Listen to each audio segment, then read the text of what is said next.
Assalamualaikum sahabat semuanya. Semoga kita senantiasa diberi kesehatan dan kelancaran rizkinya. Amin ya Rabbal Alamin. Abu Nawas kena tipu. Dikisahkan Abu Nawas hendak menjual keledainya. Ia pun pergi ke pasar dan menawarkan kepada orang-orang. Tak lama kemudian, seorang lelaki tua menghampirinya. Ketika melihat-lihat keledai Abu Nawas, lelaki tua itu menjadi tertarik. Ia lalu bertanya, "Berapa harga keledai ini?" Abu Nawas menjawab, 100 dinar tuan." Lelaki tua itu merasa harganya terlalu mahal, jadi dia mulai menawar. Setelah berdiskusi panjang, akhirnya mereka sepakat dengan harga 50 dinar. Namun, saat ia hendak membayar, dia menyadari bahwa dompetnya tertinggal di rumah. Dia pun berkata kepada Abu Nawas, "Maaf kawan, saya lupa membawa uang." Mendengar itu, Abu Nawas kecewa. Ia mengira lelaki tua tersebut hanya ingin mempermainkannya. "Tidak bisa tuan, Anda harus membawa keledainya," tegas Abu Nawas. "Tapi saya kan tidak membawa uang," sahut lelaki tua. "Itu bukan sebuah alasan. Berikan saja topimu sebagai jaminan," ujar Abu Nawas. Mendengar itu, timbul niat jahat pada diri lelaki tua. Dalam hati ia berkata, "Topiku kan harganya cuma 2 dinar. Aku kasihkan saja ke dia, dan aku tidak usah kembali." Ia pun memberikan topi dan membawa pulang keledai Abu Nawas. Setelah lelaki tua itu berlalu, salah satu kawan Abu Nawas bertanya, "Hei Abu Nawas, kau kenal dengan orang itu?" tanyanya. "Tidak, memangnya kenapa?" Abu Nawas balik bertanya. "Kau bodoh Abu Nawas. Kau memberikan keledaimu kepada orang yang tak kau kenal," kata kawannya. "Bodoh bagaimana? Dengan cara seperti itu, dia tidak akan bisa mengerjaiku. Kalau aku tidak memberikan keledaiku, dia pasti tidak akan kembali dan tidak jadi membeli keledaiku," terang Abu Nawas. "Cara berpikir kamu itu aneh Abu Nawas. Justru dengan begitu dia bisa saja tidak kembali," sahut kawannya. "Itu tidak mungkin. Dia pasti akan kembali karena topinya ada padaku," ujar Abu Nawas. "Dasar kau memang bodoh. Topi yang dijadikan jaminan harganya cuma 2 dinar, sedangkan keledaimu harganya 50 dinar, jelas kawannya. Sesaat Abu Nawas merenungi perkataan kawannya itu. Tapi ia masih percaya bahwa caranya itu sudah benar. Dan ternyata dugaan kawannya tidak meleset. Setelah ditunggu sampai sore, lelaki tua tersebut tak kunjung datang. Keesokan harinya, Abu Nawas kembali berangkat ke pasar, berharap lelaki tua itu akan datang. Namun setelah seharian menunggu, Abu Nawas tak juga menjumpainya. Disitulah Abu Nawas baru tersadar bahwa ucapan kawannya tempo hari kini menjadi kenyataan. Abu Nawas pun hanya bisa pasrah menerima nasibnya yang sial. Di tengah kesedihannya, tiba-tiba beberapa utusan kerajaan datang menghampirinya. "Tadi kami ke rumahmu Abu Nawas, ternyata kau ada di sini," kata mereka. "Ada apa memangnya?" tanya Abu Nawas. Para utusan kerajaan ini lalu memberitahu bahwa saat itu juga Abu Nawas harus diperintah menghadap Baginda Raja. Singkat cerita, datanglah Abu Nawas ke istana. Melihat Abu Nawas membawa topi butut, Baginda Raja segera bertanya, "Topimu jelek sekali Abu Nawas, ngapain dibawa kemari?" Abu Nawas menjawab, "Jangan lihat topinya yang mulia, tapi lihatlah siapa yang punya topi. Ini punya orang yang lebih cerdik dari saya, sampai saya rela menukarnya dengan keledai." Seketika Baginda Raja terperanjat mendengarnya. "Kau serius Abu Nawas? Siapa pemiliknya?" Dan kenapa kau sampai rela menukarnya dengan keledaimu? Tanya Baginda Raja kembali. Saya tidak tahu namanya, Paduka, dan saya juga baru pertama kali melihatnya, jawab Abu Nawas. Ia pun lalu menceritakan bagaimana dia bisa mendapatkan topi tersebut. Spontan Baginda Raja tertawa terpingkal-pingkal. Baru kali ini aku mendengar seorang Abu Nawas bisa kena tipu, seloroh Baginda Raja sambil terus tertawa. Sementara Abu Nawas hanya terdiam sambil menahan rasa sedihnya. Jangan khawatir Abu Nawas, aku akan perintahkan prajurit untuk menangkap pelakunya, kata Baginda Raja melanjutkan. Tidak usah Paduka, serahkan saja padaku, asalkan Paduka bersedia membeli topi ini dengan harga 100 dinar, balas Abu Nawas. Untuk apa topi seperti itu? Timpal Baginda Raja. Begini yang mulia, bersedia bukan berarti harus membelinya, jelas Abu Nawas. Baginda Raja pun lalu memahami maksud Abu Nawas. Karena itu adalah bagian dari rencananya agar bisa menangkap orang yang menipu dirinya. Kemudian pergilah Abu Nawas ke pasar dan berkata di hadapan orang-orang, "Wahai kepada pemilik topi ini, aku beritahu bahwa Baginda Raja bersedia membelinya dengan harga 100 dinar. Kalau sampai nanti sore tidak kemari, maka topi ini akan menjadi milikku." Mendengar pemberitaan tersebut, salah seorang di pasar berkata, "Hei Abu Nawas, mending kau jual saja sendiri, uangnya kan bisa jadi milikmu." Abu Nawas membalas, "Ini masih belum jadi hak saya. Aku tunggu sampai nanti sore." Kabar ini pun akhirnya sampai ke telinga lelaki tua tersebut. Ia segera mendatangi Abu Nawas dan memberikan uang 50 dinar untuk pembelian keledainya. "Berikan topi itu padaku dan antarkan aku menghadap Baginda Raja," pinta lelaki tua. "Baik, tapi perlu kau ketahui, kau menjual topi dan mendapatkan 100 dinar. Tapi kau akan dipenjara karena perbuatanmu yang telah berusaha menipuku. Atau kau tidak menjualnya dan tidak mendapat 100 dinar, tapi kau tidak dipenjara, kau mau pilih yang mana?" tanya Abu Nawas. "Siapa juga yang menipumu? Buktinya saat ini aku datang membayar keledaimu," bantah lelaki tua. "Sanggahanmu kau sampaikan sendiri saja kepada Baginda Raja. Apa kau sudah siap menghadapi murkanya?" balas Abu Nawas. Lelaki tua itu pun menjadi agak ragu. Setelah berpikir masak-masak, ia tak jadi menghadap Baginda Raja. Sedangkan Abu Nawas menjadi lega karena berhasil mendapatkan uang hasil penjualan keledainya. Pandangan asusila. Dikisahkan, ada saudagar kaya yang suka semena-mena kepada orang kecil. Dan dengan kekayaannya inilah ia pergunakan untuk mendekati para pejabat istana, terutama para hakim. Sehingga apabila ia terlibat suatu masalah, ia selalu luput dari hukuman. Saudagar ini mempunyai istri yang cantik jelita, dan karena saking cantiknya, si saudagar merasa cemburu apabila ada orang lain yang menatapnya, dan ia tak segan-segan untuk memukul orang tersebut. Ketika perbuatannya diadukan kepada hakim, ia tak pernah dijatuhi hukuman. Sang hakim malah membebaskannya. Itu dikarenakan si saudagar sering memberi hadiah kepada para hakim. Dan suatu ketika, si saudagar dan istrinya ini berjalan-jalan untuk mencari angin segar.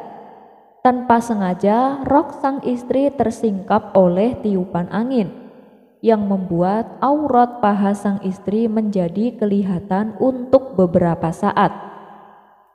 Dan kebetulan juga waktu itu ada orang lain yang sempat melihatnya. Orang itu adalah Hasan, tetangga sekaligus sahabat Abu Nawas. Akibatnya saudagar pun menjadi geram dan menuduh Hasan telah berbuat asusila kepada istrinya. Tentu saja Hasan membantah dan menganggap tuduhan si saudagar hanya mengada-ngada.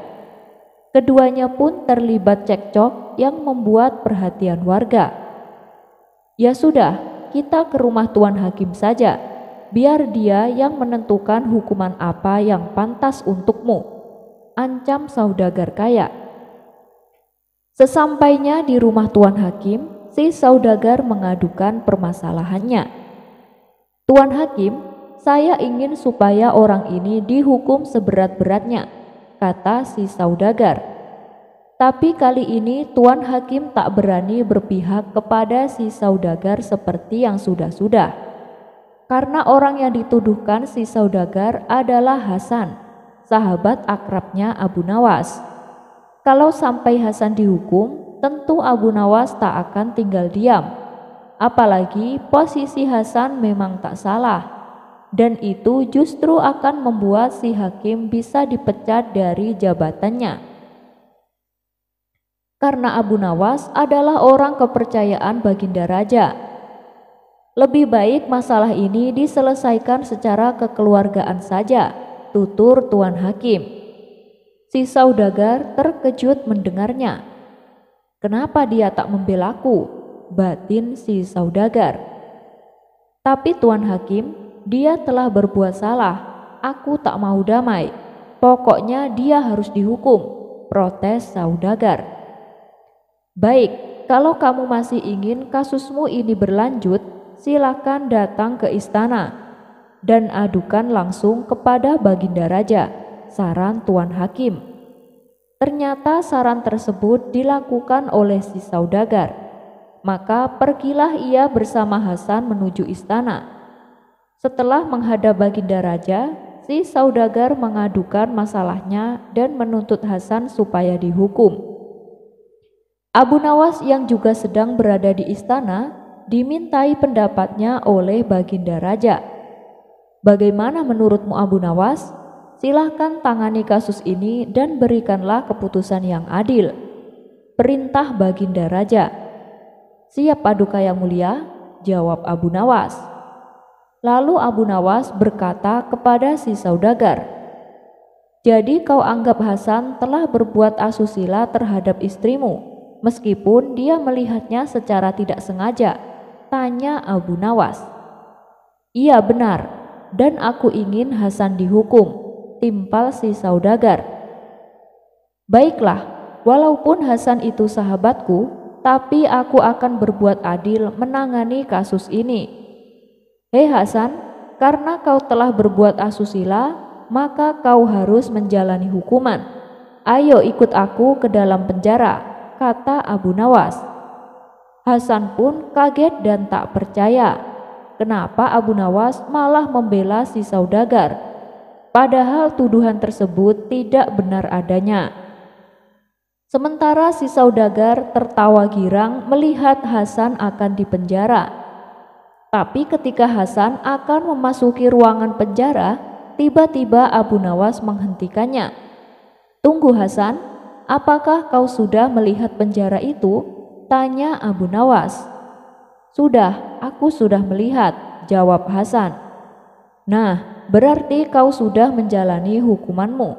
Sekarang silahkan pulang ke rumah," balas Abu Nawas. Mendengar keputusan tersebut, si saudagar tak terima. "Hukuman apa-apaan ini? Masa cuma melihat ruangan penjara dianggap sudah menjalani hukuman?"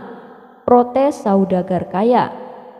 Abu Nawas lalu menjelaskan kepada si saudagar, "Ya kan, tuduhan yang kau ajukan juga seperti itu.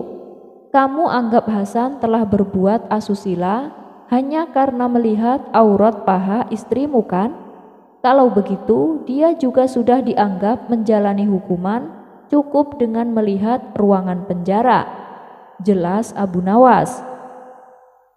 Melihat hal itu, Baginda Raja pun memuji akan kecerdikan Abu Nawas. Sementara si saudagar kaya harus menelan kekecewaan. Ia pun pergi meninggalkan istana dengan perasaan dongkol. diusir dari kota hanya karena mimpi. Mimpi buruk yang dialami Baginda Raja Harun ar-Rasyid tadi malam menyebabkan Abu Nawas diusir dari negeri kelahirannya sendiri. Abu Nawas tidak berdaya. Bagaimanapun ia harus segera meninggalkan negeri tercintanya hanya karena mimpi. Masih jelas terngiang-ngiang kata-kata Baginda Raja di telinga Abu Nawas. Tadi malam aku bermimpi bertemu dengan seorang laki-laki tua. Ia mengenakan jubah putih. Ia berkata bahwa negerinya akan ditimpa bencana bila orang yang bernama Abu Nawas masih tetap tinggal di negeri ini. Ia harus diusir dari negeri ini sebab orang itu membawa kesialan. Ia boleh kembali ke negerinya dengan syarat tidak boleh dengan berjalan kaki, berlari, merangkak, melompat-lompat, dan menunggang keledai atau binatang tunggangan yang lain. Dengan bekal yang diperkirakan cukup, Abu Nawas mulai meninggalkan rumah dan istrinya. Istri Abu Nawas hanya bisa mengiringi kepergian suaminya dengan derayan air mata. Sudah 2 hari penuh Abu Nawas mengendarai keledainya. Bekal yang dibawanya mulai menipis. Abu Nawas tidak terlalu meresapi pengusiran dirinya dengan kesedihan yang terlalu mendalam. Sebaliknya, Abu Nawas merasa bertambah yakin bahwa Tuhan yang Maha Perkasa akan segera menolong keluar dari kesulitan yang sedang melilit pikirannya. Bukankah tiada seorang teman pun yang lebih baik daripada Allah Subhanahu wa Ta'ala dalam saat-saat seperti itu? Setelah beberapa hari Abu Nawas berada di negeri orang, ia mulai diserang rasa rindu yang menyayat-nyayat hatinya yang paling dalam. Rasa rindu itu makin lama makin menderu-deru, seperti dinginnya jam harir. Sulit untuk dibendung. Memang tak ada jalan keluar yang lebih baik daripada berpikir. Tetapi dengan akal apakah ia harus melepaskan diri? Begitu tanya Abu Nawas dalam hati. Apakah aku akan meminta bantuan orang lain dengan cara menggendongku dari negeri ini sampai ke istana Baginda? Tidak akan ada seorang pun yang sanggup melakukannya. Aku harus bisa menolong diriku sendiri tanpa melibatkan orang lain. Pada hari ke-19, Abu Nawas menemukan cara lain yang tidak termasuk larangan Baginda Raja Harun ar-Rasyid. Setelah segala sesuatunya dipersiapkan, Abu Nawas berangkat menuju ke negerinya sendiri. Perasaan rindu dan senang menggumpal menjadi satu.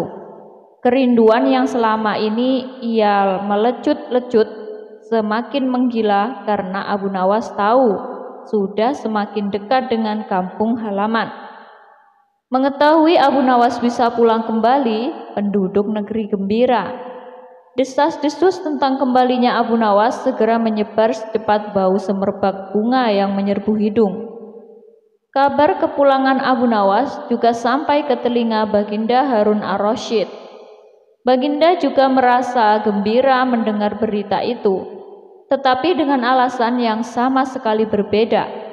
Rakyat gembira melihat Abu Nawas pulang kembali karena mereka mencintainya. Sedangkan Baginda Raja gembira mendengar Abu Nawas pulang kembali karena beliau merasa yakin kali ini pasti Abu Nawas tidak akan bisa mengelak dari hukuman. Namun Baginda amat kecewa dan merasa terpukul melihat cara Abu Nawas pulang ke negerinya. Baginda sama sekali tidak pernah membayangkan kalau Abu Nawas ternyata bergelayut di bawah perut keledai, sehingga Abu Nawas terlepas dari sanksi hukuman yang akan dijatuhkan. Karena memang tidak bisa dikatakan telah melanggar larangan Baginda Raja, karena Abu Nawas tidak mengendarai keledai.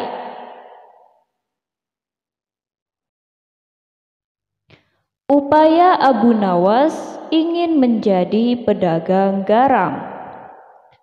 Kisah si cerdas Abu Nawas memang tak ada habisnya. Berbagai tingkah lakunya yang kocak namun syarat ilmu selalu dinantikan dan menarik untuk didengarkan. Kali ini dikisahkan Abu Nawas ingin menjadi pedagang garam. Yuk simak ceritanya. Musim kemarau yang berkepanjangan membuat Abu Nawas bingung untuk bercocok tanam. Sebelumnya, ia sudah berusaha menanam kentang. Tapi karena tidak adanya hujan, maka panen kentang yang diperoleh sangat mengecewakan. Tak ingin mengalami kerugian untuk kedua kalinya, hingga akhirnya ia mencoba berusaha menjual garam. Keinginannya itu ia sampaikan kepada istrinya. "Wahai istriku, aku ingin berjualan garam. Bagaimana pendapatmu?" kata Abu Nawas. "Berdagang garam itu bagus, tapi apa kamu sudah tahu di mana belanja garam yang murah?" tanya istrinya. "Ngapain harus beli? Saya akan mencarinya di laut. Tuhan sudah memberikan secara cuma-cuma dan tugas kita adalah berusaha," ujar Abu Nawas. Esok paginya, Abu Nawas bersiap-siap untuk pergi ke laut. Setelah menempuh perjalanan agak lama, sampailah ia di tepian pantai. Kemudian Abu Nawas berhasil membuat garam selama seminggu lamanya. Air laut dikumpulkan menjadi beberapa tempat. Hari ketujuh, Abu Nawas membawa pulang garam-garam tersebut.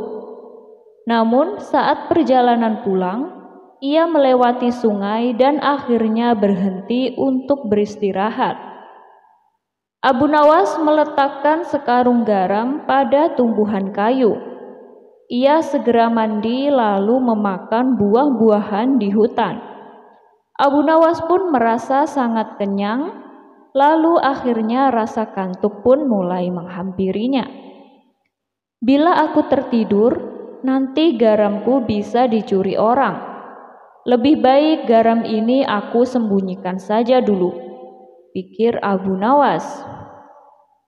Seketika itu, Abu Nawas langsung melihat ke bagian bawah sungai. Ia langsung mengambil sekarung garam dan meletakkannya di sungai. Sesudah selesai, ia kemudian berjalan ke sebuah pohon rindang untuk tidur. Beberapa saat kemudian, Abu Nawas pun terbangun lalu bergegas mengambil sekarung garam miliknya. "Aku harus cepat pulang. Pasti istriku sudah lama menungguku," ucap Abu Nawas. Setibanya di rumah, Abu Nawas terdengar berteriak memanggil sang istri. "Istriku, istriku, ini aku sudah pulang membawa garam," kata Abu Nawas. Lalu Abu Nawas meletakkan karung garamnya di sebuah alas yang sudah dipersiapkan. "Mana garamnya?" tanya sang istri. Di mana ya tadi aku letakkan? Di dalam karung?" "Wah, ternyata benar, garamku dicuri orang sewaktu aku tidur tadi. Padahal aku sudah sembunyikan di tempat yang aman," tutur Abu Nawas. "Memangnya engkau sembunyikan di mana karungnya?" tanya sang istri kembali. "Aku sembunyikan di dalam sungai," jawab Abu Nawas. Sang istri hanya bisa menggelengkan kepala mendengar perkataan suaminya itu. Jawaban cerdas Abu Nawas. Di sela-sela waktu senggangnya, Baginda Raja memanggil Abu Nawas ke istana. Ia ingin kembali menguji seberapa cerdiknya Abu Nawas dalam menjawab pertanyaan yang akan diajukan. "Wahai Abu Nawas, menurutmu mana yang lebih baik, berkata jujur atau berkata bohong?" Tanya Baginda Raja. Berkata jujur itu lebih baik Paduka, jawab Abu Nawas. Tetapi tidak selamanya jujur itu baik, karena terkadang kebohongan bisa menyelamatkan nyawa, sanggah Baginda Raja. Bisa dijelaskan apa maksud dari ucapan Paduka? Pinta Abu Nawas. Begini Abu Nawas, misalnya negeri kita diserang oleh musuh. Karena kalah jumlah dan persenjataan, musuh berhasil menguasai negeri kita. Tapi mereka tidak berhasil menangkapku. Lalu mereka menanyakan kepadamu tentang persembunyianku. Apakah kamu akan berkata jujur? Padahal kamu tahu di mana aku bersembunyi. Apakah kamu tega membiarkan rajamu akan dibunuh?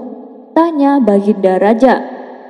Oh, kalau begitu, aku tidak akan berbohong dan tidak akan berkata jujur. Aku akan berkata, aku tidak tahu, jelas Abu Nawas. Baginda Raja pun menertawakan kecerdikan Abu Nawas dan menghadiahinya sekantong keping emas. Kisah selanjutnya. Dikisahkan ada tetangga Abu Nawas yang terkenal sangat kikir dan bahil. Dia adalah Abu Jahil. Suatu hari, ia mendatangi Abu Nawas untuk mengadukan masalahnya. Abu Jahil berkata, "Wahai Abu Nawas, beberapa hari ini aku kehilangan nafsu makanku. Bisakah kau membantuku?" Pintanya kepada Abu Nawas. "Oh, itu perkara mudah, tapi aku butuh sesuatu untuk mengatasi masalahmu itu," kata Abu Nawas. "Benarkah apa yang kau butuhkan? Katakan saja Abu Nawas. Yang penting nafsu makanku kembali normal," tanya Abu Jahil.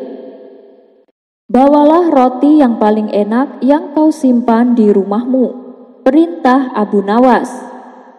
Tanpa menunggu lama, Abu Jahil yang pelit itu langsung pulang ke rumah mengambil beberapa roti miliknya. Singkat cerita, ia pun kembali menemui Abu Nawas dengan membawa 3 potong roti yang paling enak. "Ini rotinya Abu Nawas, lalu apa yang harus aku lakukan?" tanya Abu Jahil. Tanpa menjawab sepatah kata pun, tiba-tiba Abu Nawas mengambil sepotong roti dan memakannya sampai habis. Kemudian ia mengambil roti yang kedua dan memakannya kembali. Setiap kali Abu Nawas memakan roti, Abu Jahil yang pelit itu hanya bisa menatapnya. "Kurang ajar, Abu Nawas, dia memakan rotiku seenaknya." Batin Abu Jahil merasa tidak rela. Lama-kelamaan muncul juga rasa lapar pada dirinya. Dan ketika Abu Nawas hendak mengambil roti yang ketiga, Abu Jahil buru-buru mencegahnya. "Cukup Abu Nawas, aku mau ambil kembali roti ini. Aku juga merasakan lapar," kata Abu Jahil. "Lihat, sekarang nafsu makanmu sudah kembali," balas Abu Nawas. Akan tetapi Abu Jahil masih penasaran kenapa hanya dengan cara yang seperti itu nafsu makannya bisa kembali normal. Ketika ia menanyakan kepada Abu Nawas, dengan bijak Abu Nawas menjelaskannya bahwa dengan sering berbagi makanan dengan orang-orang, selera makan akan bertambah. Kisah selanjutnya adalah pandai besi dan wanita cantik. Dikisahkan ada seorang pandai besi yang mempunyai keajaiban luar biasa. Kalau ia memanggang besi di dalam bara api, tangannya tidak kepanasan sekalipun saat mengambilnya menggunakan tangannya secara telanjang. Cerita tentang keajaiban ini sontak membuat masyarakat gempar. Hingga pada suatu ketika ada seorang ulama yang penasaran dengan cerita tersebut. Ia pun tergerak hatinya untuk menemui si pandai besi dengan tujuan membuktikan kebenarannya. Apakah ini cerita nyata atau hanya cerita bohong belaka? Setelah ia sampai di rumah pandai besi, ia hendak bertanya tentang berita yang diceritakan orang-orang. Kebetulan saat itu si pandai besi sedang melakukan pekerjaannya, yaitu menempa besi dengan bara api. Beberapa kali tangannya masuk ke dalam tungku api mengambil besi yang merah menyala untuk ditempanya berulang-ulang. Dan ini ia lakukan tanpa memakai pelindung sarung tangan.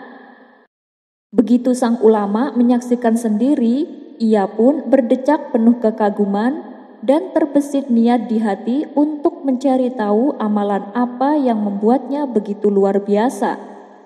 Ketika si pandai besi telah selesai dengan pekerjaannya, sang ulama pun memberi salam dan berkata kepadanya, "Malam ini aku ingin menjadi tamu Anda. Apakah Anda tidak keberatan?" tanya sang ulama. "Dengan senang hati aku menerima kehadiranmu," jawab si pandai besi. Sang ulama kemudian diajak masuk ke dalam rumah dan disuguhi makan malam.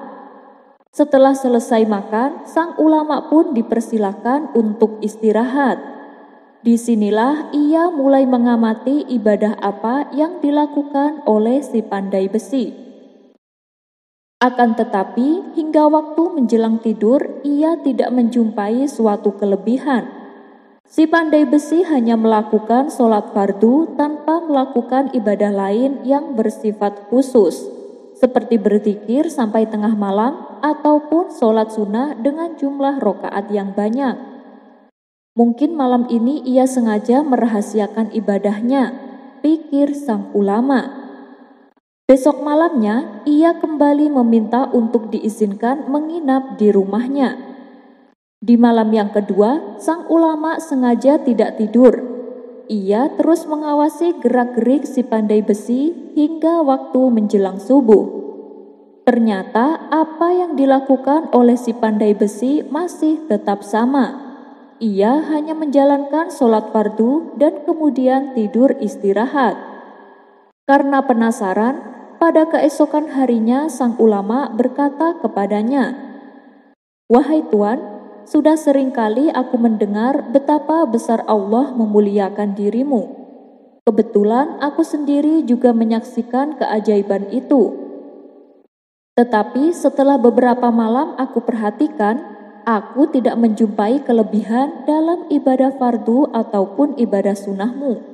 Lalu dari manakah karomah itu kamu peroleh?" tanya sang ulama.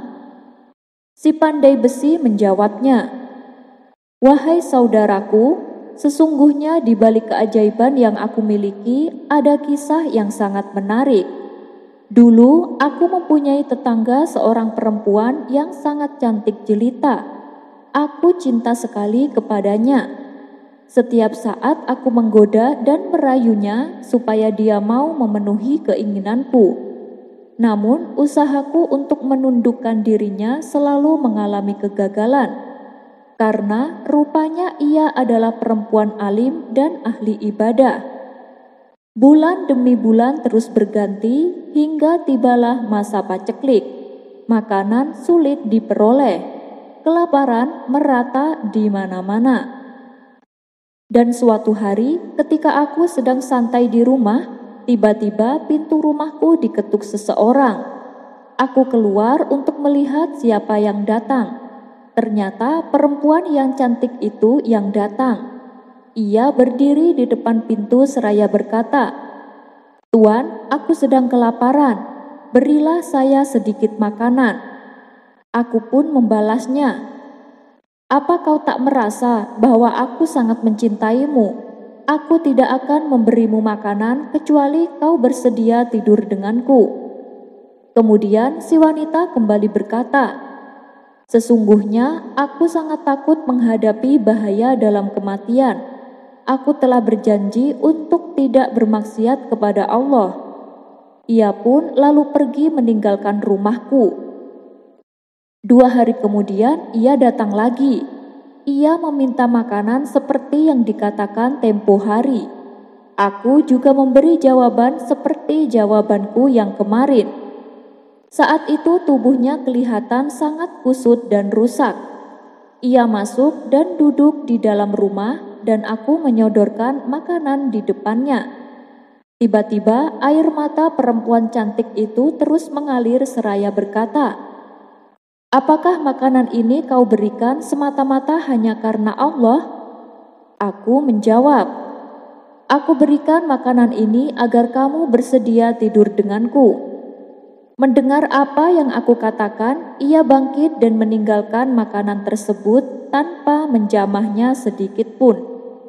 Ia terus melangkah keluar rumah menuju rumahnya sendiri yang berada tak jauh dari rumahku. 2 hari kemudian ia datang kembali. Ia mengetuk pintu sambil kulihat tubuhnya kurus kering. Suaranya terbata-bata, punggungnya membungkuk karena menahan lapar.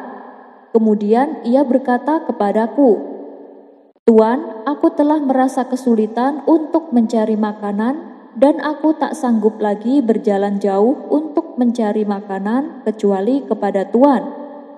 Apakah Tuan punya makanan? Berilah saya makanan, tapi ikhlas karena Allah," pinta si wanita.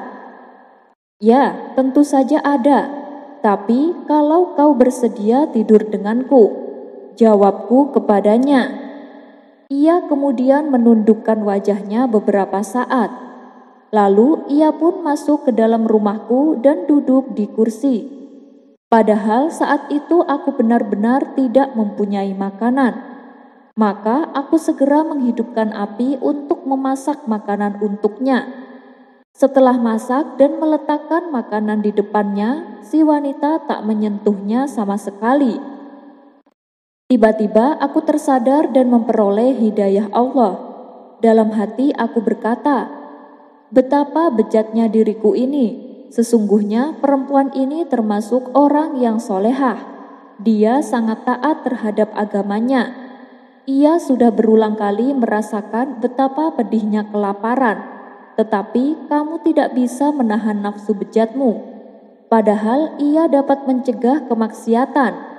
Ia sudah berulang kali menolak makanan daripada harus berzina untuk mendapatkannya." Kemudian dengan menangis aku berdoa kepada Allah, "Ya Allah, sesungguhnya sekarang aku bertaubat kepadamu atas segala perbuatanku. Aku berjanji tidak akan merayunya dan mengajak wanita itu untuk berzina." Lalu aku dekati dia yang masih terpaku di depan makanan. "Makanlah hidangan ini, kamu tidak perlu khawatir, aku tak akan meminta persyaratan itu. Makanan ini kuberikan semata-mata hanya karena Allah."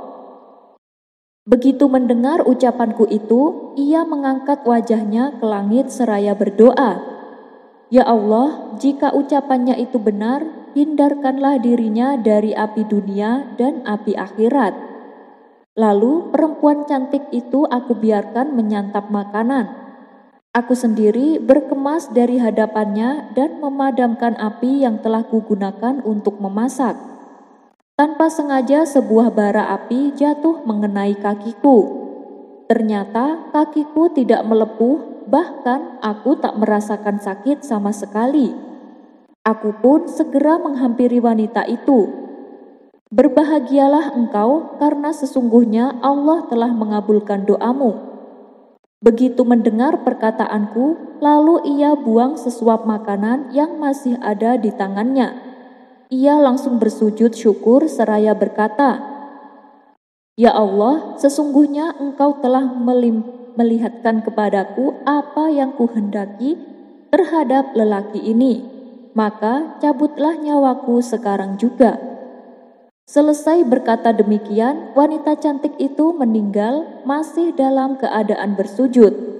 Dan sejak kepergian wanita cantik itu, aku tak pernah merasakan panasnya api ketika aku memegangnya. Setelah mendengar penuturan kisah tersebut, sang ulama pun akhirnya mengetahui di balik keajaiban yang dimiliki si pandai besi. Kisah ini terdapat dalam kitab Uqud Dulujain karya Syekh Nawawi Al-Bantani, seorang wali Allah dari Indonesia, tepatnya dari daerah Banten, di mana ini menghabiskan hidupnya menjadi ulama besar di Mekah dan menjadi imam sholat di Masjidil Haram. Wallahu a'lam bishawab. Gara-gara kulit ketupat, Abu Nawas bikin raja dan menteri panik. Cerita Abu Nawas kali ini bermula ketika Baginda Raja Harun ar-Rasyid hendak memastikan perekonomian rakyat berjalan lancar menjelang Hari Raya Idul Fitri. Ia pun memerintahkan Menteri Perdagangan Al-Mukarram Syekh Abdillah Ihsanuddin Al-Samarqandi memantau pasar. Baginda Raja meminta agar sang menteri mengecek bahwa semua kebutuhan pokok masyarakat tersedia, mulai yang terbesar hingga terkecil. Satu saja bahan pokok tidak ada di pasar, maka itu akan jadi gorengan politik sampai pelosok desa, bahwa raja tidak becus memimpin Baghdad. Pastikan gula tersedia di pasar, harga garam murah, gandum tidak kurang. Pokoknya Anda cek semua kebutuhan pokok masyarakat. Titah Baginda Raja kepada Menteri Ihsanuddin. Satu lagi, sekarang menjelang Lebaran, jangan cuma pasokan daging yang dikontrol, tapi kulit ketupat juga. Barang murah biasanya diremehkan. Nanti orang bilang kulit ketupat yang murah saja tidak ada, apalagi daging. Imbuh Baginda Raja. Baik Baginda Raja, jawab sang menteri. Keluar dari istana, menteri langsung memanggil staf ahli negara yakni Abu Nawas untuk membantunya mengecek pasar. Ia memerintahkan pujangga cerdas yang dikenal loyal kepada Baginda Raja ini untuk mengecek pasar dengan asumsi tidak mungkin memberi laporan palsu. Menteri meminta Abu Nawas mengecek pasar dan mendata semua yang ada di sana. Pastikan semua kebutuhan pokok rakyat tersedia dan tidak ada yang menimbun barang, pintanya. Alangkah bahagianya Abu Nawas ketika berada di pasar. Dia melihat semua kebutuhan rakyat tersedia. Rakyat gembira di bawah kepemimpinan Baginda Raja. Gula menumpuk, garam tersedia, gandum murah, daging apa saja ada. Pokoknya Baghdad di bawah Baginda Raja benar-benar mencerminkan kemakmuran. Abu Nawas juga mengecek kulit ketupat sesuai pesan menteri. Benar juga, jika kulit ketupat saja tidak ada di pasar, bagaimana dengan kapulaga dan bawang bombay? Dengan wajah ceria, Abu Nawas kembali ke istana menteri untuk melaporkan hasil surveinya. Wah, Baghdad tersenyum di bawah kepemimpinan Khalifah Harun dan Menteri Ihsanuddin. Jelasnya, semua kebutuhan pokok tersedia. Garam, gandum, gula, tanya Ihsanuddin untuk menambah keyakinannya. Ada, jawab Abu Nawas lagi. Daging, tanya menteri makin penasaran. Banyak, semua halal, ucap Abu Nawas meyakinkan menteri. Kulit ketupat, ingat ini musim lebaran, kata menteri kembali bertanya. Nah, kulit ketupat sudah saya cek di semua pasar. Kulit ketupat kosong, ungkap Abu Nawas.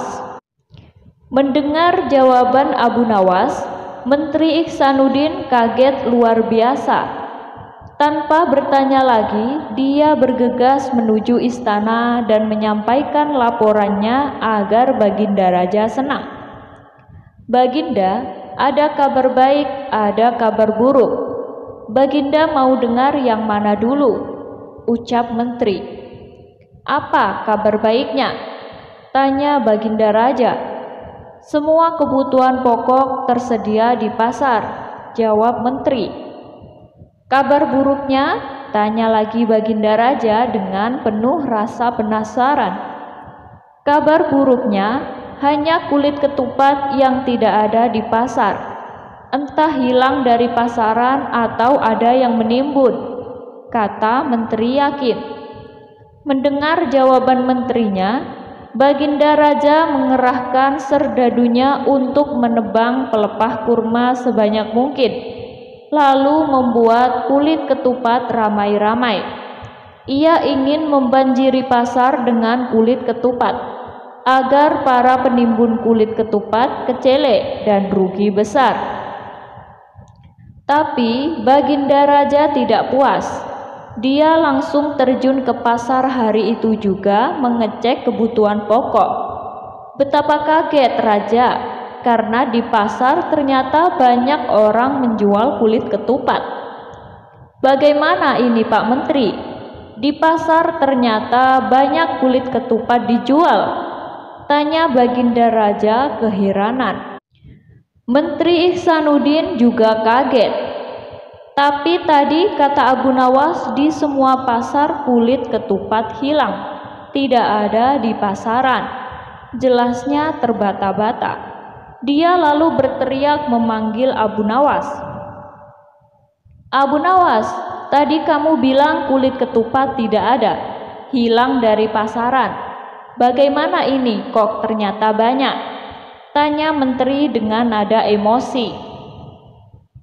Benarkah itu? Tanya Baginda Raja sambil memandang tajam Abu Nawas. Pujangga Baghdad ini dengan tenang mengambil beberapa kulit ketupat dari pedagang, lalu menyerahkannya kepada Menteri Ihsanuddin dan Baginda Raja. Silahkan pencet tuan-tuan, kata Abu Nawas dengan suara merendah. Apa maksudmu? Tanya Baginda Raja. Apakah semua kulit ketupat itu kosong? Tanya balik Abu Nawas. Ya benar, semuanya kosong, jawab Baginda Raja dan menteri bebarengan. Nah, itulah yang tadi saya sampaikan kepada menteri. Tadi saya katakan, di semua pasar kulit ketupat kosong.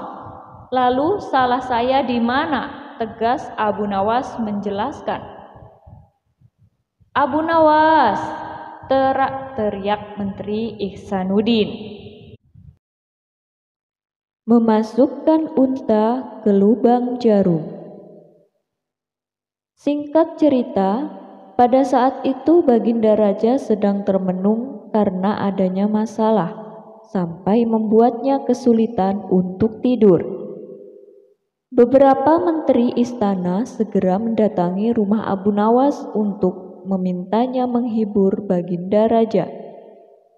Abu Nawas sempat merasa bingung karena biasanya yang diutus Baginda Raja datang ke rumahnya adalah para prajurit istana, bukan menteri. Kenapa kalian yang datang? Tanya Abu Nawas. Kami kesini bukan diutus Baginda Raja, tapi atas kemauan sendiri, terang para menteri. Intinya, para menteri ingin meminta bantuan kepada Abu Nawas untuk segera menghibur Baginda Raja. Baiklah, aku akan coba menghiburnya. Mari kita ke istana sekarang, terang Abu Nawas. Langsung saja Abu Nawas menghadap Baginda Raja untuk menyampaikan sejumlah cerita lucu yang ia punya. Bukannya terhibur, Baginda Raja malah tetap terdiam dan kemudian pergi meninggalkan Abu Nawas. Bagaimana ini Abu Nawas? Kamu lihat sendiri kan? Tutur para menteri istana. Sepertinya Baginda Raja sedang mengalami masalah berat. Biarkan aku pulang dulu. Aku akan memikirkan cara untuk mengatasi masalah ini, ungkap Abu Nawas. Setelah pulang ke rumah, Abu Nawas punya ide brilian untuk dapat menghibur Baginda Raja. Ia mendatangi pasar. Apakah di antara kalian ada yang bisa memasukkan unta ke lubang jarum? Teriak Abu Nawas. Semua orang yang ada di pasar terheran-heran dengan pertanyaan itu. Tapi ada satu yang menyaut. Mana mungkin bisa? Itu perkara yang mustahil. Tidak ada perkara yang mustahil. Jangankan aku, anak kecil pun bisa, papar Abu Nawas. Kalau kau memang bisa, coba tunjukkan kepada kami, balas orang yang ada di pasar. Maaf kawan-kawan, sayangnya aku hanya bisa membuktikannya bila di hadapan Baginda Raja, jawab Abu Nawas. Sampai pada akhirnya informasi soal Abu Nawas mengaku dapat memasukkan unta ke lubang jarum sampai ke telinga Baginda Raja. Wahai Abu Nawas, aku dengar kau bisa memasukkan seekor unta ke lubang jarum. Kau bersedia membuktikannya bila di hadapanku. Benarkah itu? Tanya Baginda Raja. Benar Paduka yang mulia, ungkap Abu Nawas. Bagaimana mungkin? Aku rasa itu perkara yang mustahil, ujar Baginda Raja. Di dunia ini tidak ada yang mustahil Paduka, ketus Abu Nawas. Baiklah, sekarang coba kau buktikan, balas Baginda Raja. Caranya mudah Paduka, kita tinggal membuat jarum yang lubangnya lebih besar daripada seekor unta. Dengan begitu kita bisa memasukkannya dengan mudah, bahkan anak kecil pun bisa, pengakuan Abu Nawas. Kalau caranya seperti itu, semua orang pun bisa melakukannya. Berarti kau telah menipu semua orang termasuk aku, ucap Baginda Raja. Hamba tidak pernah menipu siapapun, dan hamba juga tidak pernah menipu Paduka. Hamba tidak pernah mengatakan bahwa jarum yang hamba maksud adalah jarum kecil, balas Abu Nawas. Ya, itu benar. Tapi apa maksud dari pertanyaanmu itu? Tanya Baginda Raja. Hamba hanya ingin mengatakan ada hikmah dari pernyataan ini, jawab Abu Nawas. Hikmah? Hikmah dari mana? Tanya Baginda Raja heran. Bukankah tadinya Baginda Raja tidak percaya kalau hamba bisa memasukkan unta ke lubang jarum? Tapi setelah hamba jelaskan, Baginda Raja baru mempercayainya. Begitu juga dengan permasalahan yang sedang kita hadapi. Sebesar apapun masalah, sebesar apapun bebannya, tapi kalau hati kita lebih besar, hati kita lebih luas saat menghadapinya, maka semua masalah akan terasa lebih ringan. Itulah gambaran seekor unta bila dimasukkan ke lubang jarum. Sepintas saat kita menghadapinya, pasti itu mustahil dilakukan. Tapi bila hati kita luas dan besar, maka pikiran kita juga akan mengikuti dan pada akhirnya masalah yang kita anggap mustahil diatasi menjadi mudah dan ringan untuk dijalani. Bagaimana kita akan bisa tenang bila kita menghadapi masalah dengan hati yang sempit? Tutur Abu Nawas. Baginda Raja langsung terdiam dan merenungi pernyataan Abu Nawas. Saat suasana mulai hening, Baginda Raja beberapa waktu kemudian berkata,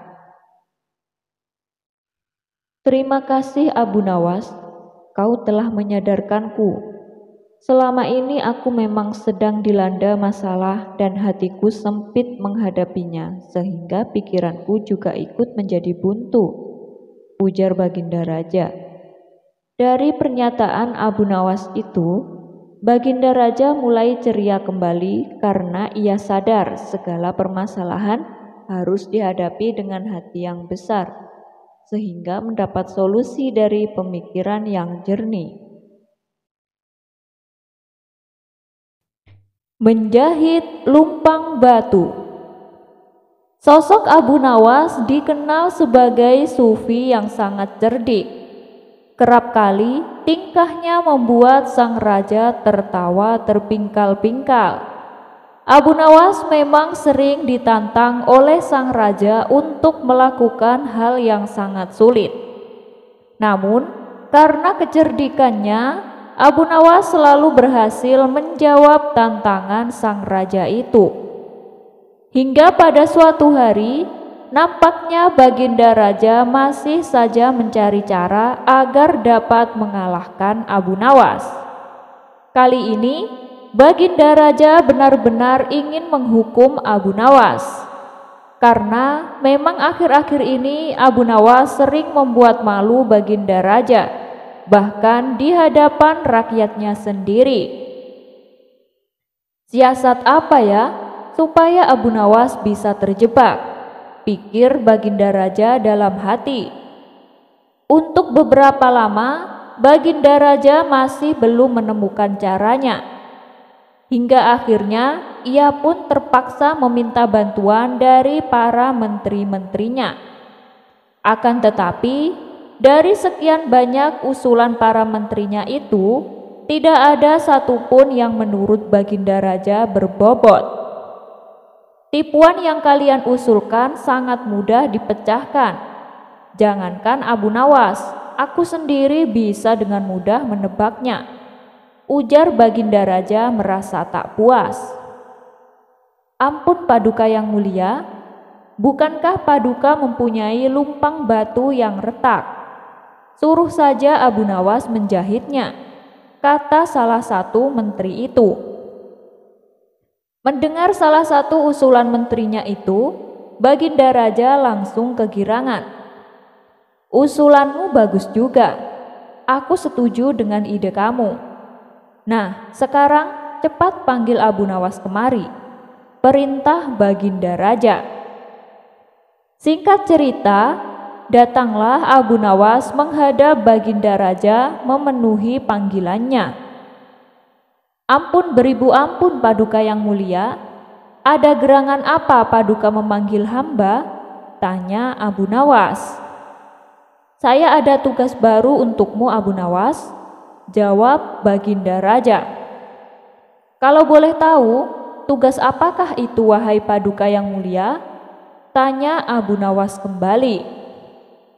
Begini Abu Nawas, saya punya lumpang yang terbuat dari batu.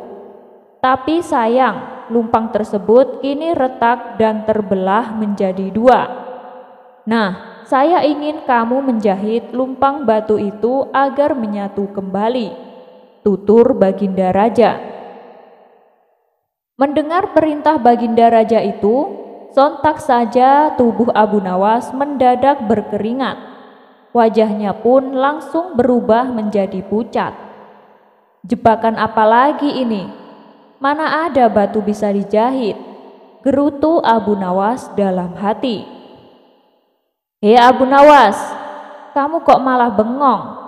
Saya kasih kamu waktu sehari.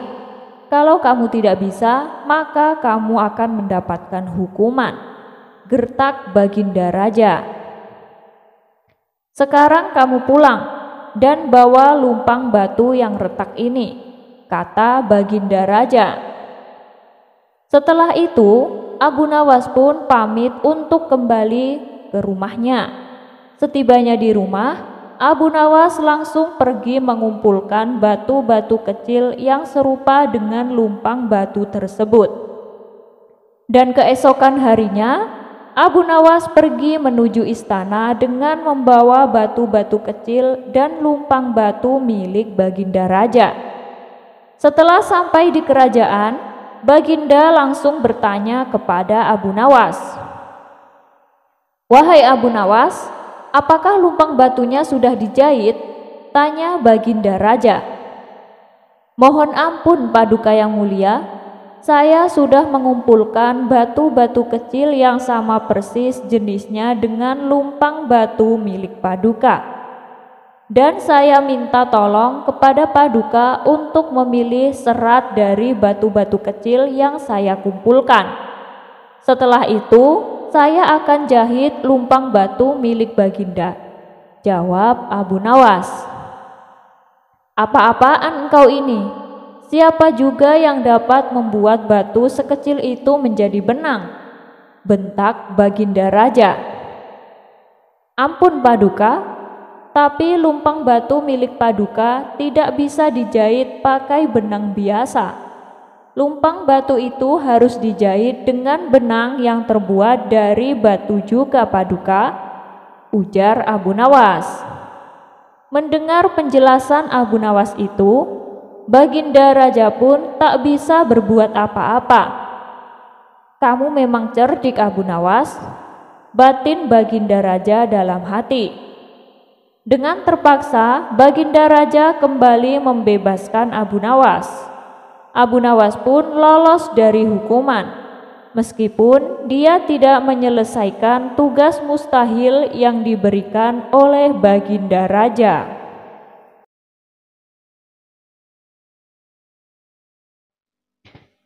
Abu Nawas 3 kali kerjai tabib palsu sampai kapok, untung ratusan dinar. Suatu ketika di kota tempat tinggal Abu Nawas dihebohkan adanya tabib baru yang mengaku sakti. Dia sesumbar bisa mengobati penyakit apa saja. Walhasil rumahnya didatangi ratusan pasien. Padahal tabib tersebut hanyalah seorang penipu. Ia menggunakan keahlian sulapnya untuk menipu warga. Hal inilah yang membuat warga makin percaya pada kesaktian palsu sang tabib palsu. Ada juga pasien yang tidak kunjung sembuh.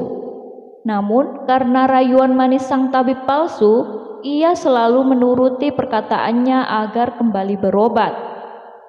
Sampai pada suatu ketika, Abu Nawas jatuh sakit yang tidak kunjung sembuh. Atas saran sang istri, Abu Nawas disuruh berobat ke tabib tersebut. Kala itu, Abu Nawas belum tahu kalau tabib tersebut adalah seorang penipu. Ia pun menuruti saran istrinya. Namun, sudah 3 kali berobat, sakit Abu Nawas tidak kunjung sembuh. Padahal sekali berobat bayarnya 100 dinar, dan Abu Nawas sudah menghabiskan 300 dinar tanpa ada sedikit pun tanda-tanda kesembuhan pada dirinya. Akibatnya, Abu Nawas mulai curiga jangan-jangan tabib itu seorang penipu. Seiring berjalannya waktu, Abu Nawas pun sudah sehat seperti sedia kala. Lalu terbersit dalam benaknya untuk mengerjai tabib palsu tersebut. "Aku harus mendapatkan 300 dinarku. Tapi bagaimana caranya?" tanya Abu Nawas dalam hati. Setelah lama berpikir, akhirnya Abu Nawas menemukan ide cemerlang. Keesokan harinya, dia membuka praktek pengobatan di depan rumahnya. Lengkap dipasang papan yang bertuliskan, "Sembuh bayar 100 dinar, kalau tidak sembuh uang kembali 1000 dinar." Para pasien yang rencananya berobat ke tabib palsu mendadak memilih datang ke rumah Abu Nawas. Rumah Abu Nawas pun penuh sesak oleh pasien. Entah karena kebetulan atau bagaimana, hampir semua pasien yang diobati berhasil disembuhkan. Sementara di rumah tabib palsu terlihat sepi. Tidak ada seorang pasien pun yang datang. "Hari ini kenapa sepi sekali?" tanya sang tabib dalam hati. Selang beberapa lama, datanglah asistennya dan mengabarkan berita tentang klinik Abu Nawas. "Tuan, Abu Nawas sekarang buka praktek pengobatan," kata asistennya melaporkan. "Benarkah?" tanya sang tabib. "Benar, Tuan. Di rumah Abu Nawas ramai sekali pasien datang. Itulah kenapa hari ini di rumah Tuan sepi pasien," jawab asistennya. Mendengar kabar itu, sang tabib tertawa mengejek. Memangnya Abu Nawas sakti, menyembuhkan dirinya saja tidak bisa, balas sang tabib dengan terus tertawa. "Bukan masalah sakti atau tidaknya, Tuan. Tapi di depan rumah Abu Nawas terpajang papan yang bertuliskan, 'Sembuh bayar 100 dinar, Kalau tidak sembuh, uang kembali 1.000 dinar, ujar sang asisten. Oh, pantas aku hari ini sepi pasien. Tapi apa memang benar begitu? Tanya sang tabib penasaran. Saya lihat sendiri, Tuan. Tapi anehnya pasien yang berobat ke Abu Nawas hampir semuanya sembuh dari penyakitnya, jawab sang asisten. Mendengar penuturan asistennya, muncul sifat asli tabib palsu. Ia berencana menipu Abu Nawas. Beberapa hari ke depan, untuk sementara kita tutup dulu. Biarlah Abu Nawas yang membuka praktek pengobatan, ucap sang tabib kepada asistennya. Memangnya kenapa, Tuan? Tanya asistennya penasaran. Aku punya rencana untuk menipu Abu Nawas. Aku pasti akan mendapatkan 1.000 dinar, jawab tabib palsu itu. Tapi bagaimana caranya? Tanya sang asisten bertambah penasaran. Begini, aku akan berobat ke tempat Abu Nawas. Aku akan berpura-pura sakit pada indera perasa lidahku. Kalau ditanya sembuh atau tidak, tentu saja aku akan mengatakan tidak. Karena yang tahu sembuh atau tidaknya kan hanya aku, paparnya. Dengan begitu, aku bisa dapat dengan mudah mendapat 1.000 dinar, kata sang tabib menjelaskan. Singkat cerita, datanglah tabib palsu itu ke rumah Abu Nawas. Hai Abu Nawas, aku ingin berobat kepadamu, kata sang tabib. Bukankah kau seorang tabib? Kenapa malah berobat kemari? Tanya Abu Nawas. Iya benar, tapi di tempatku tidak ada obatnya, makanya aku datang ke sini, jawab sang tabib. Memangnya kamu sakit apa? Tanya Abu Nawas lagi. Begini, Abu Nawas, entah kenapa lidahku mati rasa. Aku tidak bisa merasakan apa-apa, kata sang tabib berpura-pura mengeluh. Tapi Abu Nawas menangkap firasat kurang baik. Ia yakin kalau tabib palsu itu hendak menipunya. Aku tidak akan tertipu untuk yang kedua kalinya. Justru kedatanganmu sudah aku tunggu-tunggu, ucap Abu Nawas dalam hati. Lalu Abu Nawas menyuruh sang tabib untuk menunggunya di ruang pengobatan. Abu Nawas segera memeras buah jeruk yang sangat asam dan menuangnya ke dalam gelas. Lalu gelas tersebut diberikan kepada sang tabib. Ini obatnya sudah jadi, minumlah, ucap Abu Nawas. Ketika sang tabib meminumnya, mukanya mendadak berkerut menahan rasa kecut. Kamu menipuku ya? Ini bukan obat, tapi air jeruk yang sangat kecut, kata tabib itu emosi. Alhamdulillah, berarti lidahmu sudah tidak lagi mati rasa. Sekarang bayar ongkos berobatnya, pinta Abu Nawas. Waduh, aku keceplosan. Gagal rencanaku, pikir sang tabib palsu. Ia pun terpaksa memberikan uang 100 dinar kepada Abu Nawas. Tapi sang tabib tidak putus asa. Ia terus berusaha agar bisa mendapatkan 1.000 dinar. Hari berikutnya, ia kembali mendatangi Abu Nawas. Hai Abu Nawas, aku mau berobat lagi, kata sang tabib palsu. Oh, silahkan. Apa lidahmu masih mati rasa? Tanya Abu Nawas meledek. Bukan, kali ini penyakitnya berbeda, jawab sang tabib. Luar biasa, ternyata kamu punya banyak stok penyakit.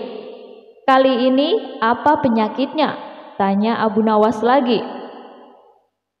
Aku hilang ingatan, Abu Nawas. jawab tabib palsu itu. Apakah kamu kesandung kasus korupsi, makanya hilang ingatan? Tanya Abu Nawas. Enak saja, memangnya aku pejabat, jawab tabib dengan nada protes. Baiklah, kamu tunggu di sini sebentar. Aku akan mengambilkan obatnya, ucap Abu Nawas. Tidak berapa lama, Abu Nawas kembali memenuhi sang tabib palsu. Ini obatnya, silakan diminum, kata Abu Nawas sambil memberikan gelasnya. Aku tidak mau meminumnya, Abu Nawas, ujar sang tabib. Loh, memangnya kenapa? Katanya pingin sembuh, ucap Abu Nawas. Ini kan perasan air jeruk seperti kemarin, aku tidak mau, kata sang tabib menolak.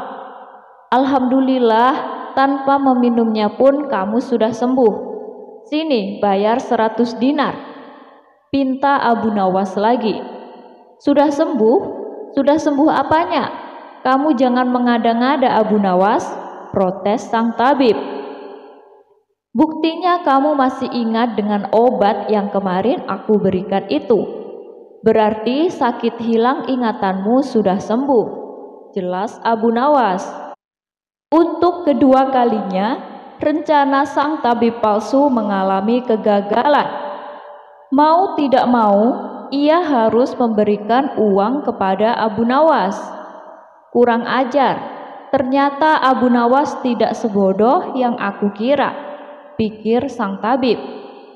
Tidak terima dengan dua kegagalan yang dialami, tabib palsu itu berpikir keras untuk bisa mengalahkan Abu Nawas.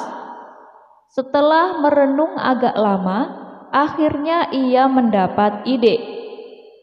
Aku pasti berhasil, ungkap tabib merasa yakin. Kali ini ia berpura-pura buta. Si tabib berjalan ke rumah Abu Nawas dengan bantuan tongkat di tangannya. Setelah tiba, Abu Nawas sempat kaget dengan penuh rasa iba. Abu Nawas bertanya kepada sang tabib, "Apa yang menimpamu dan mengapa kamu bisa seperti ini?" Si tabib palsu menjawab, "Tolonglah aku, Abu Nawas. Mataku tiba-tiba buta. Sembuhkanlah aku," terangnya. Tabib itu kemudian dipersilahkan masuk dan duduk di ruang pengobatan. Setelah mengamatinya dengan seksama, Abu Nawas akhirnya menyadari bahwa itu adalah tipuan. Namun, Abu Nawas tidak pernah kehilangan akal. Ia punya cara lain untuk menghadapinya. Sepertinya penyakit kebutaanmu sudah sangat parah. Maafkan aku, untuk kali ini tidak mampu mengobatinya. Abu Nawas pura-pura sedih. Mendengar jawaban tersebut, sang tabib langsung kegirangan. Akhirnya bisa mengelabui Abu Nawas. Terus bagaimana ini, Abu Nawas? Padahal aku berharap banyak kepadamu, kata sang tabib berpura-pura. Ia mau bagaimana lagi? Aku tidak mungkin bisa menyembuhkanmu, jawab Abu Nawas. Kalau begitu, aku dapat uang 1000 dinar dong, tanya tabib palsu itu penuh harap. Tentu saja kawan, aku tidak mungkin berdusta, balas Abu Nawas. Kemudian Abu Nawas masuk ke rumah untuk mengambilkan uang. Ini uang 1000 dinar untukmu, ucap Abu Nawas sambil memberikan uangnya. Tabib palsu itu dengan penuh kegirangan menerima uang tersebut. Tapi setelah uangnya dihitung, ia langsung murka. Hei Abu Nawas, kenapa hanya 10 dinar? Tegas sang tabib palsu dengan emosi. Dari mana kamu tahu kalau jumlahnya hanya 10 dinar? Tanya balik Abu Nawas. Uangnya memang ada 10, tapi pecahan 1 dinar, bukan 100 dinar. Memangnya aku buta apa? Balas tabib tambah emosi. Alhamdulillah sekarang kamu sudah sembuh, kata Abu Nawas sambil mengambil kembali uangnya. Maksudmu apa, Abu Nawas? Kenapa uangnya diambil lagi? Tanya si tabib kebingungan. Loh, kamu kan sudah sembuh. Sini bayar 100 dinar, pinta Abu Nawas. Sembuh apanya? Kamu jangan mengada-ngada, Abu Nawas, protes si tabib palsu. Bukankah kamu kesini katanya mengalami kebutaan? Tapi kamu bisa membedakan mana pecahan 1 dinar dan mana pecahan 100 dinar. Berarti matamu sudah bisa melihat, jelas Abu Nawas. Tabib palsu itu tidak bisa berkata apa-apa. Ia pun terpaksa memberikan uang 100 dinar kepada Abu Nawas dan pergi dengan perasaan kecewa. Aku kapok berurusan dengan Abu Nawas, ucap si tabib palsu. Sementara Abu Nawas berhasil mendapat kembali 300 dinarnya yang pernah diberikan kepada sang tabib palsu sewaktu sakit berobat. Sekian dulu perjumpaan kita kali ini. Sampai bertemu lagi di kisah selanjutnya. Terima kasih yang sudah subscribe dan setia menonton channel ini. Wassalamualaikum warahmatullahi wabarakatuh.